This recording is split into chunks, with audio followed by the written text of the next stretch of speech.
Friday suspense.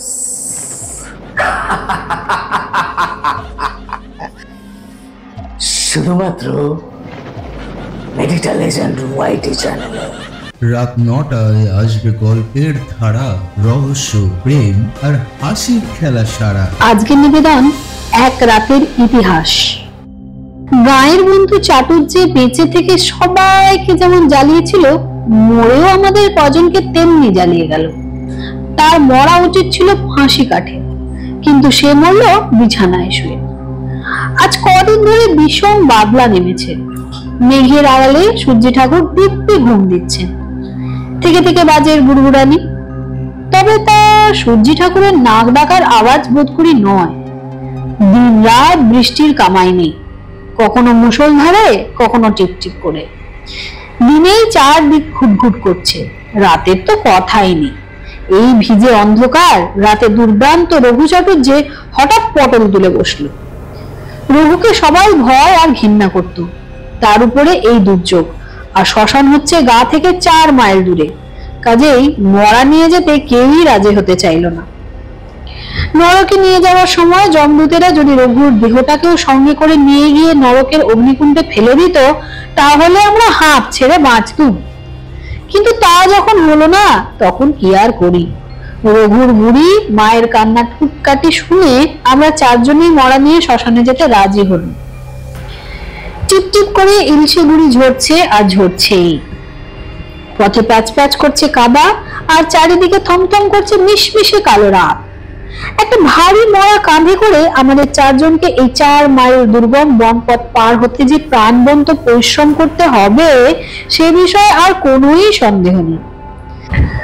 বাইরে পা দিতে না দিতেই মাথার উপরকার বট গাছের ডাল থেকে চ্যাঁ চ্যাঁ করে একটা প্যাঁচা চেঁচিয়ে উঠল। সেই অলক্ষিণে ডাক শুনে মধুকুড়ো হরিবোল হরিবোল বলে প্রাণপণে চিৎকার করতে লাগলেন।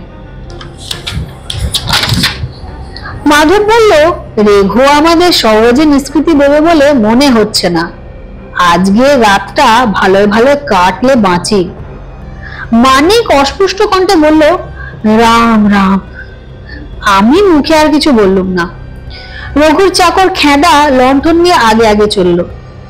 তার পিছনে পিছনে পিছল পথে খুব সাবধানে মরার খাট কাঁধে আমরা অগ্রসর হলাম। এই খেদা শুধু রঘুর চাকর নয়, সে ছিল তার সমস্ত পাপ কাজের সঙ্গী। তার চেহারা যেমন দুশ্মন, তার স্বভাবও তেমনি কুৎসিত। তার ওই দুখানা কালো কালো হাত যে কত ডাকাতি, রাহাজানি আর চুরি জচ্চুরি করেছে, সে আর হিসাব করে বলা যায় না। রঘু ছাড়া আর কেউ তাকে ভালোবাসত না। গা ছেড়ে মাঠ, তারপর বনের ভিতর দিয়ে পথ, তারপর আবার মাঠ, তারপর নদীর ধারে শ্মশান। কিন্তু আজকের ঘুটঘুটে অন্ধকারে মাঠ আর বন, আকাশ আর পৃথিবী সব একসা হয়ে গেছে। তাদের অস্বস্তি বোঝা যাচ্ছিল শুধু মাঝে মাঝে জ্বলে ওঠা বিদ্যুতের আলোয়। খেদার লণ্ঠনের আলো মিটমিট করে জ্বলে অন্ধকারের নিবিড়তায় যেন আরো ভালো করে দেখিয়ে দিচ্ছিল। মাঠ দিয়ে খানিক এগুবার পরেই পিছন থেকে খুব হঠাৎ বলে উঠলেন, আমার মনে হচ্ছে আমাদের পিছনে পিছনে কি যেন আসছে। খেদা লণ্ঠনটা মাথার উপরে তুলে সেই ম্লান আলোর সাহায্যে পিছন দিকটা দেখবার চেষ্টা করে বলল, কই, কেউ তো নেই কর্তা। আমি বললুম, খুড়ো, এই দুর্যোগে আর অন্ধকারে কে আর শখ করে মাঠের মধ্যিখানে ভিজতে আর হোঁচট খেতে আসবে? মাধব বললে, কারুকে আর ভূতে পাইনি তো? মানিক শুকনো গলায় বললে, আহ, আবার ও নাম কেন, রাম রাম রাম রাম। মাঠ ছেড়ে বনে এসে পড়লুম। চলতে চলতে মনে হতে লাগলো মনের গাছপালার সঙ্গে ঝোড়ো হাওয়ায় অন্ধকার যেন দোল খাচ্ছে। চলতে চলতে আমাদের সকলেরই গা ছমছম করতে লাগলো। মধুকুড়ো ফের বললেন, নিশ্চয়ই কেউ আমাদের পিছু পিছু আসছে। এবারে আমি খুব কাছের পায়ের শব্দ পেলাম।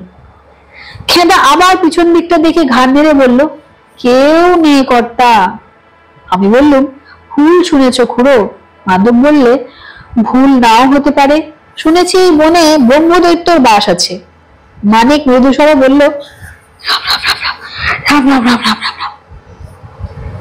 বনের মাঝখানে এসে কাঠ থেকে খাট নামিয়ে আমরা একটু জিরোতে লাগলো। আমরা কজন ছাড়া পৃথিবীতে যে আরো প্রাণী আছে এতক্ষণ পরে তার সাড়া পাওয়া গেল। কিছু পরেই শুনতে পেলুম সেই অসময়ে বনের ভেতরে হেরে গলায় কে গান গাইছে। খাটে শুয়ে কে যায় রে, কে যায় রে, কে যায় রে ওই, পায়ে হেঁটে চলে আয়, বসে বসে দুটো কথা কই। মন ডাকে শো শো করে, মন আছে আধি ভরে, দুধ ভাতি খাবি যদি কাছে আয়, বলি পই পই। গানের আওয়াজ ক্রমই আমাদের দিকে এগিয়ে আসছে। আমরা সবাই ভয়ে হরিবোল দিয়ে উঠলুম। মানিক শুধু রাম রাম রাম রাম বলে চেঁচাতে লাগলো। গান চলল। পচা মরা ভালো নয়, পোকা কার পেটে সার, উড়ো হারে নড়ে চড়ে যেতে পড়ে আমি রাজি নয়, ডালে ওঠে রাত দিন, নাচি আয় দিন দিন, আর খালি গীত গাই নিয়ে আয় কাছে চড়াময়। ব্যাঙা চিরা ডাকবে না, ফিঙে জেগে থাকবে না, এত রোদে ঘুরে ঘুরে হোস কেন জলে ভেজা খই। ও মামদ রে পেঁচো, কেন মিছে খাস কেচো, আকাশকে দে মারিয়ে পা, বাড়িয়ে কর হইচই। খাবি আয় টিকচিকি, হাঁচি আসে দেখ দেখি, হাঁস ফাঁস মোরা হাঁস, কোথায় যাস চই চই চই। ঠ্যাং চলে শুয়ে শুয়ে, কার পোলা বেলে বয়ে, পাতে মোর কাঁচা বতা দিবি নাকি, বেশ বেশ তাই সই। খাটে শুয়ে কে যায় রে, কে যায় রে, কে যায় রে ওই। কি অদ্ভুত গান, কি ভয়ানক সুর। তাড়াতাড়ি মরার খাট নিয়ে আমরা শ্মশানের দিকে ছুটে চললুম। শ্মশানে এসে খাট নামিয়ে আগে খুব একটা হাঁপিয়ে নিলুম। তারপর মাধব বললে, বনের ভিতরে যে গান গাইছিল সে মানুষ নয়। মধুকুড়ো বললে, নরক থেকে রঘুর সাঁগাতরা বোধহয় তাকে আগ বাড়িয়ে নিয়ে যেতে এসেছে। রঘুর চাকর খেদা রেগে খুড়োর দিকে কটমট করে তাকিয়ে রইল। মানিক এত ভয় পেয়েছিল যে কথা চুলে যাক, তার মুখে আর রাম রাম শব্দ পর্যন্ত বেরোলো না। আমি বললুম, ওসব বাজে কথা বন্ধ করো, এখন জঙ্গলে গিয়ে আবার কাঠ আনতে হবে। মধুকুড়ো বললেন, অদৃষ্টে আজ অনেক কষ্টই আছে। এই কদিনের বর্ষায় ভেজা কাঠ দিয়ে কি করে যে চিতা জ্বালাবো তা জানি না। আমি বললুম, তবু চেষ্টা তো করতে হবে, নাও উঠে পড়ো। মানিক বললে, আমি আর কোথাও যাচ্ছি না, তবে তুমি এখানেই থাকো। একলাই? কাজে কাজেই?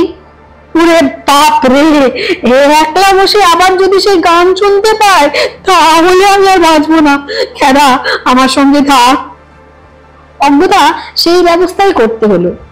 আমি, মধুকুড়ো আর মাধব লণ্ঠন আর কুড়োল নিয়ে জঙ্গলের ভেতরে কাঠ কাটতে চললাম। অন্ধকারের সঙ্গে কোলাকুলি করে আকাশ তখনও ক্রমাগত জল ঢেলে যাচ্ছিল। আমাদের ডান দিকে অদৃশ্য নদী বেয়ে যাচ্ছে, তার জলকল্লোল শোনাচ্ছে ঠিক যেন ডাইনির কান্নার মতো। বাঁ দিকে এক মাঠ ভরা অন্ধকারের ভেতর থেকে বাতাসের হাহাকার শোনাচ্ছে, যেন কোনো মরো মরো রোগীর আর্তনাদের মতো। পিছনে শ্মশান, তার বুকে চেপে বসে কাল রাত্রির স্তব্ধতাও যেন আজ ডুকরে ডুকরে কেঁদে উঠছে। আচমনিত একদল শেয়ালে আবার চিৎকার করে কেঁদে উঠলো। সঙ্গে সঙ্গে দেখলুম একটা মানুষের মূর্তি মাঠের অন্ধকার ভেদ করে একেবারে আমাদের সামনে আবির্ভূত হলো। বেজায় ঢেঙা আর লিকলিকে সরু তার দেহ, এক রাশ পাকা গোলদারি আর ৩-৪ হাত লম্বা জটায় ঘেরা মুখের ভিতর খুব বড় বড় ব্যাবব্যাবে চোখ দুটো যেন দপদপিয়ে জ্বলে উঠেছে। লোকটা আমাদের দিকে ফিরেও তাকালো না, হন হন করে শ্মশানের দিকে এগিয়ে আবার অন্ধকারে মিলিয়ে গেল। আমি চুপি চুপি বললুম, পাগল। ঠক ঠক করে কাঁপতে কাঁপতে মাধব বললে,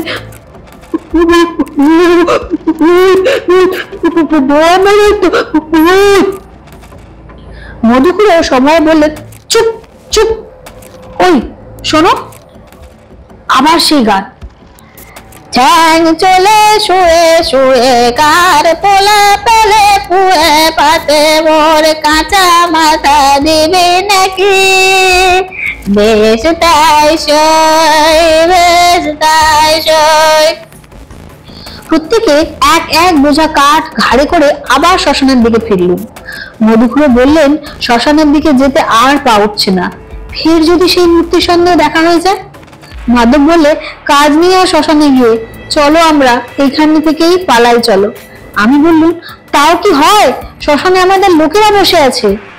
মধুখুড়ো হতাশ ভাবে ঘাড় নাড়তে নাড়তে বললেন, শ্মশানে তারা কি আর এতক্ষণ আছে?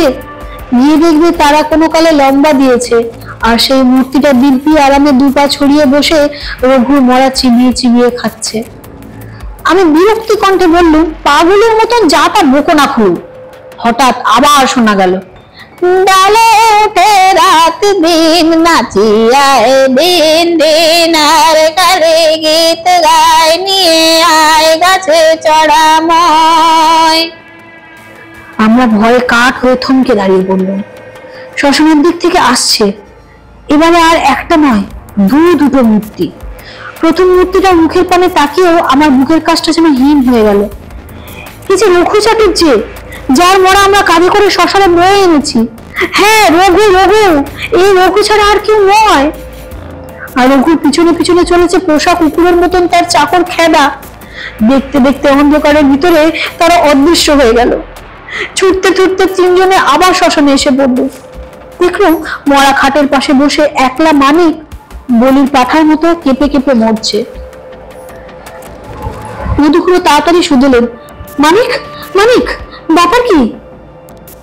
আদমরার মতন ধুকতে ধুকতে মানিক বললে, কিছু জানি না খুড়ো, আমি আর এখানে থাকবো না। আবার সেই গান শুনে আমি অজ্ঞান হয়ে গিয়েছিলাম। জ্ঞান হয়ে দেখি আমাকে এখানে একলা বলে খেদা রাস্কেল লম্বা দিয়েছে।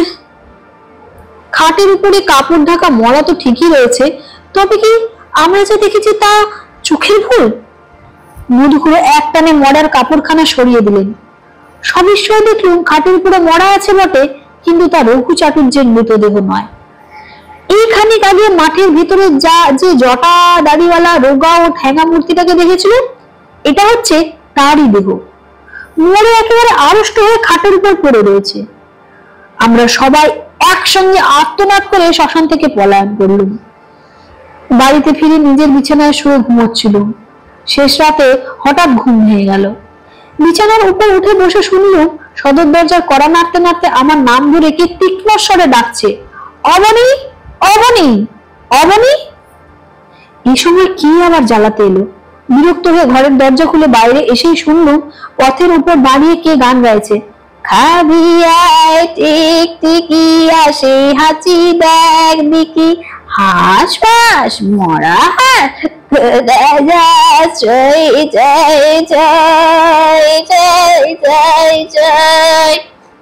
শিউরে উঠে আমার ঘরে ঢুকে দরজায় খিল লাগিয়ে দিল।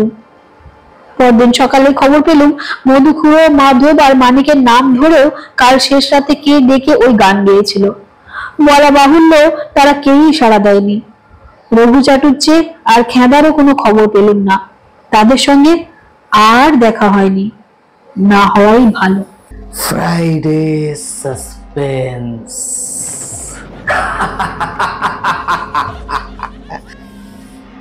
শুধুমাত্র মেডিটা লেজেন্ড ওয়াইটি চ্যানেলে।